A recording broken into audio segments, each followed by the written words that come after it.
Every aspiring crime writer I talk to is fighting the same battle. They either describe too much or too little. Raymond Chandler answers that problem by doing something so simple that it almost seems like cheating. But if you try it, you'll find it stunningly hard to pull off. Today I want to talk about his novel Lady in the Lake and see what we can learn so that we can try to pull it off ourselves.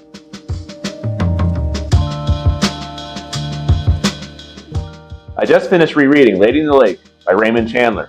It was published in 1943. I've read it before, but this time I read it as a writer rather than a reader.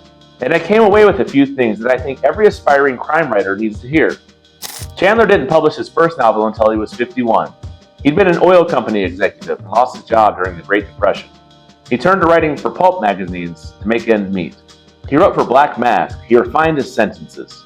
He built his main character, Marlowe, across many short stories before his first novel came out in 1939, The Big Sleep. The Lady in the Lake is his fourth Marlowe novel, and a lot of critics consider it his most polished. The plot is intricate. The setting moves from Los Angeles to the California mountains, and Chandler is writing with real confidence by this point. And that confidence works because it allows the language to pull double and triple duty. Chandler's sentences are the thing people talk about first, and for good reason. He had a way of building an image that was specific without being flowery. There's a line early in the book where Marlowe describes a woman. He said, "She had a face that was too pretty, and behind it there was not very much." 7 words of physical description and 6 words of character judgment. One sentence, and he's done 2 things at once. Chandler never just describes what something looks like, he tells you what it means. Think about what I said in the intro. We writers either describe too much or too little. Chandler's answer is to make every single detail do double duty. Physical observation carries emotional weight. The setting reveals character. He allows the image to tell the story. Philip Marlowe is first person all the way through. Everything you know because Marlowe knows it. And what Chandler understood is that a first-person narrator isn't just a camera. He's a filter. Marlowe's personality shapes every single detail you learn in the book. He's sardonic. He takes cases that he probably shouldn't and stays with them longer than any other person would. In Lady in the Lake, he's hired to find a missing person's wife. And what starts as a simple skip trace turns into something considerably darker. And Marlowe follows it because he can't help himself. What Chandler does is have the character's persona develop the plot. The lesson here is that your protagonist's psychology has to drive the investigation. In my novel, The Moth, Jolene Coburn doesn't pursue the vigilante because her boss assigned it. She does it because of who she is and what she's trying to work out about her own history. Marlowe works the same way. The case is the vehicle, but the character is the story. There's one more thing about Lady in the Lake I want to mention, because this story struck me more than some of the others. There's a setting shift. Marlowe starts in Los Angeles in his office, in the city he knows, and then the case pulls him out of that world and up into the California mountains, Little Fawn Lake.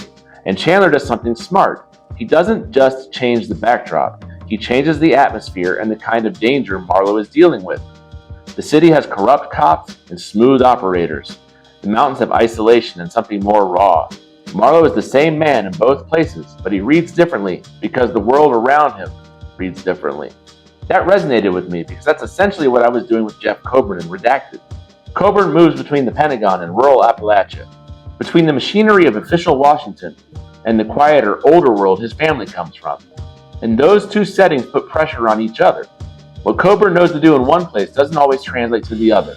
And that friction does some real work in the story. Marlowe in the Mountains is, in a lot of ways, the West Coast version of that same tension. The city man operating in unfamiliar terrain and having to read people and places playing by different rules. If you're writing a protagonist who moves across different worlds, pay attention to how Chandler handles that transition.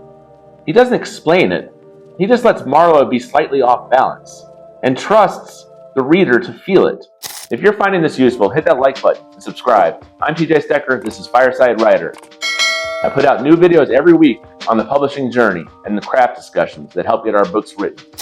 Now here's the thing about Lady in the Lake that I need to be honest about. The plot is complicated. There are multiple women, multiple murders, identity switches, a corrupt cop theme running throughout. Chandler himself has admitted he sometimes lost track of who did what to whom. And yet, the book works because Chandler knew something important, that readers will forgive a convoluted plot if the scene-by-scene experience is strong enough. If the prose is sharp, if the character is compelling, the reader stays.